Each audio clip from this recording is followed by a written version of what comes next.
حضور اقدس صلی اللہ علیہ وسلم کا ارشاد ہے کہ بوڑھے اور ضعیف لوگوں کا اور عورتوں کا جہاد حج اور عمرہ ہے۔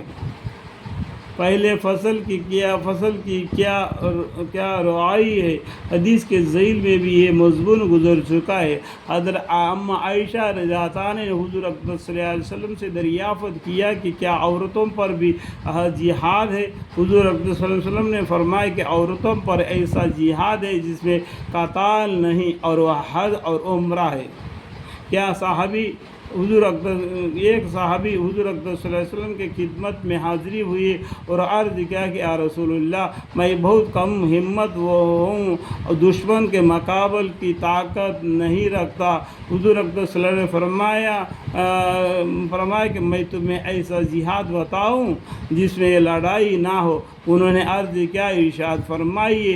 حضور اقدس صلی اللہ علیہ وسلم نے فرمایا کہ حج اور عمرہ ہے، اسے ادا کرو۔ اس کا مطلب حضرت سلمہ رضی اللہ عنہا فرماتی ہے کہ حضور اقدس صلی اللہ علیہ وسلم کا ارشاد ہے کہ جو شخص بیت المقدس سے عمرہ کا احرام باندھ کر آئے، اس کے گناہ بخش دیے جائیں گے۔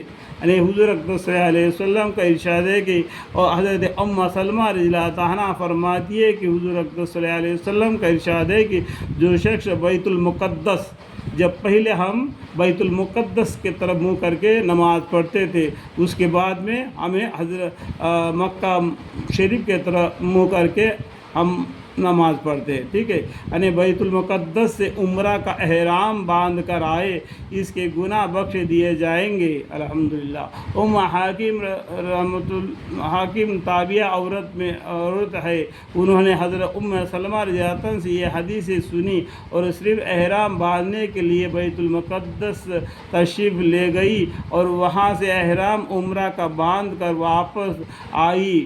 یہ وقت تھی ان حضرات کے یہاں حضور صلی اللہ علیہ وسلم کا پاک ارشادات کی جو شخص کو یہ حدیث سن لیتا تھا، اپنی وسوات کے موافق اس پر عمل کرنے کی کوشش کرتا تھا، چاہیے اس میں کتنی ہی مشقت اٹھانا پڑے۔ ایک اور حدیث میں حضرت سلمہ رضی اللہ عنہ سے یہ الفاظ نقل کی گئی ہے کہ حضور اقدس صلی اللہ علیہ وسلم کا ارشاد ہے کہ جو شخص حج یا عمرہ کر لے مسجد اقصی سے مسجد حرام تک، یعنی مسجد اقصی سے جو شخص حج یا عمرہ کے لیے مسجد اقصی سے مسجد حرام تک آئے، اس کے اگلے پچھلے سب گناہ معاف ہو جاتے ہیں اور جنت اس کے لیے واجب ہو جاتی ہے۔ یعنی حضور اقدس صلی اللہ علیہ وسلم کا ارشاد ہے کہ جو شخص حج یا عمرہ کے لیے مسجد اقصی سے مسجد حرام تک آئے، یعنی مسجد اقصی میں احرام باندھ کر مسجد حرم تک آئے، اس کے اگلے پچھلے سب گناہ معاف ہو جاتے ہیں اور جنت اس کے لیے واجب ہو جاتی ہے، الحمدللہ رب العالمین۔